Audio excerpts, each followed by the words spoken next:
بسم اللہ الرحمن الرحیم۔ لقد کان لکم فی رسول اللہ اسوۃ حسنہ۔ تمہارے لیے رسول اکرم صلی اللہ تعالی علیہ وسلم کی زندگی میں بہترین نمونہ ہے۔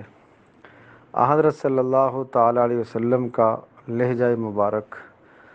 حضرت صلی اللہ تعالی علیہ وسلم کا لہجہ گفتگو میں دھیما ہوتا تھا اور جس میں محبت اور الفت، رحمت اور شفقت کی حلاوت اور شیرینی ہوا کرتی تھی۔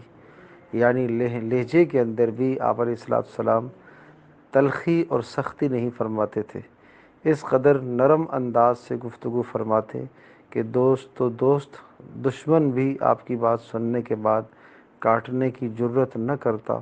مخاطب پورے الفاظ سے گفتگو کرنے کا آپ مخاطب کو پورے الفاظ سے گفتگو کرنے کا موقع دیا کرتے تھے، مکمل اگلے کی بات کو سنا کرتے تھے، پوری توجہ اور انہماک سے اس کی گفتگو سنتے اور پھر اطمینان سے اس کے سوال کا جواب دیا کرتے تھے۔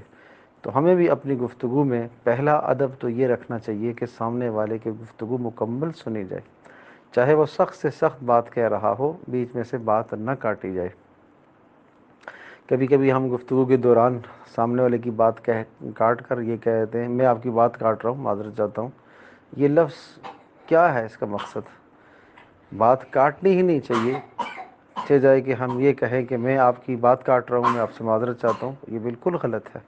حضرت صلی اللہ علیہ وسلم کے یہاں پہلے توجہ سے اگلے کی بات سننا، تحمل کے ساتھ، سخت سے سخت بات ہو، کڑوی بات ہو، اس کی بات کو سننا تحمل سے، حوصلے سے، یہ پیارے پیغمبر صلی اللہ علیہ وسلم کا اسوہ حسنہ۔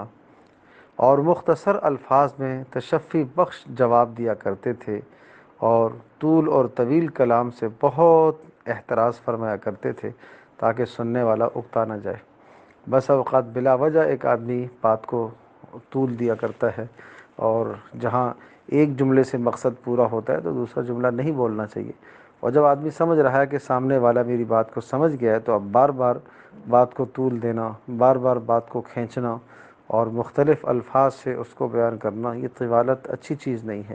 اس سے آدمی کو اجتناب کرنا چاہیے اور گفتگو میں انتہائی سنجیدگی ہونی چاہیے۔ اللہ تبارک و تعالی ہم سب کے لیے عمل کرنا آسان